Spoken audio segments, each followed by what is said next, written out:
My name is Laura Elvebakk. I'm a master degree student from Norway.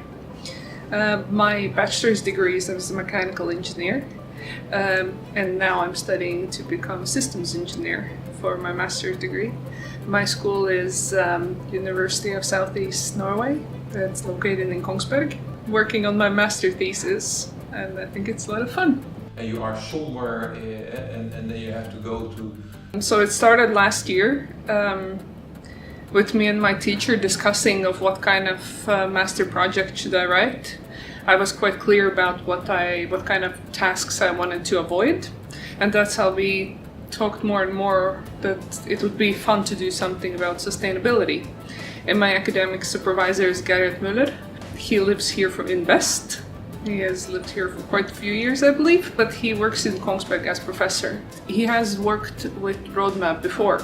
Yeah, and I did my own home. I used 8,000 kilowatt hours per year, and now I'm below 3,000 kilowatt hours. He said, well, that he has this idea. There's this organization, Invest, that's called Duurzaam. He knows some people there, and he feels that maybe we can do something together with them, because they have a lot of ideas, and it's interesting organization, but the organization need a guidance or a kind of a common vision together, not just for the organization but also for other stakeholders such as municipality and businesses. It's very important for me. It's very, very important when I have something on that case. Because I'm not from Netherlands and also have experience from Norway or understand how it works in Norway, that's kind of looking from a different angle. It's a positive thing in many ways, I believe, that could see a little bit more objectively, and I'm not influenced too much of the life here or how the system works or what's happening here. Take a flight to Barcelona or not, and if they don't want to, that they can sell it. Now, the information for the project I normally looked in or looked at websites, of course. It's internet, newspaper articles, so Google Translate is a good thing, then I could read local things. It's talking to the people. I also have a local supervisor. He got all the contacts, he knew what's going on. He's one of the volunteers for Duurzaam, so he also arranged all the interviews for me. Jurjen helped me a lot. Feel really interesting. And I think it should be a combination of bottom up and top. I have had interviews with local municipality, with politicians from different parties. I have had interviews with entrepreneurs, builders. I have had interview with housing corporation and Nexus. I also have had the interview with industry, Representative Philips, since that's a big company and also have contacts there. And of course, volunteers from Duurzaam. Yeah. It's again money and resources. So how do we get how? So I came here in January. The first trip was January to February, 4 weeks, and during that trip I started first with understanding what is what and with some interviews, and then the first workshop was organized. So the first workshop, I believe we had 6 people. A good mix, both in genders and age, and the local municipality and builders and volunteers. It was nice. We did get the project rolling. And then the second time, now this second trip when I came, that's March till April, 3.5 weeks or so, continued with interviews, and then was the second workshop, during which, well, there were quite a few more people. Nice little crowd, but still everybody got to speak and got to talk and share their ideas, and in the workshop it's very important that people open up and people start sharing the ideas and start communicating, start talking. It was very interesting also to watch Gerrit Muller, my academic supervisor, to facilitate these workshops, because I think he's really good at it.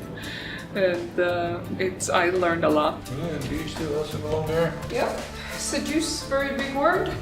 A lot of people probably have heard it. So in the middle of May, I'm coming back for the final presentation. Then there are no more interviews, no more workshops. Then it's just to present what we found. The fun part for me is that during these interviews and workshops, I'm just gathering the ideas and the information, but it's essentially are the local ones who provide all the information. So my job is just to put this together, structure it in a way and present it so that everybody can understand. Not just understand, but also that they see that they actually think quite alike and the goals are the same for everybody. And what are the things that they can do further? What's the next step? While being here in West, I was staying with Jolanda and Odd on their farm.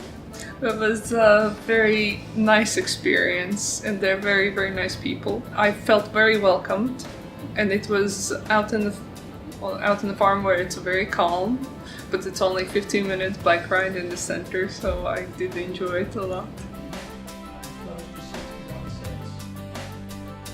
Especially during the second workshop, we could see that people tend to go more and more into non-technical thinking. It's more about what people should think, that the most important thing is the mindset of people, that should be changed to more sustainable mindset.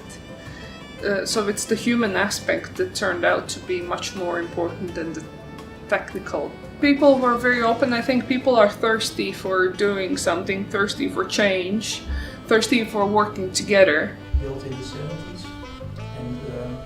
And life in Netherlands is fun. You have spring much earlier than we have. We still have snow in Norway. Culture is quite similar. Or maybe some traditions when we thought of where I think neighborhood communities. You're more people, so you're organized a little bit differently. But the culture and temperament is quite similar, so I do feel home in a way. In Netherlands, you go with shoes inside in the private houses. We don't do that in Norway. It might be something to do with climate, since it's colder and it could be more mud inside. But the shoes are that was not a cold culture shock, but not far off. How does Best look like 2050? Hopefully this work has not been in vain. Yes, hope that it's more green when it comes to energy. Hope that waste problem is much less, it's much more recycling. I believe there are quite a few technologies in 2050 that they're not existing today. I think another emphasis that I just want to add that came up a lot is about education. Educate early, but don't forget the teens and young adults and also older generation. Knowledge sharing. Talk to each other about these projects, work together with the projects, involve each other. I hope people are still very friendly with each other, and I hope that the social energy award that came up in the workshop, that is much stronger, and that people are more together and work together, and sharing is a big thing.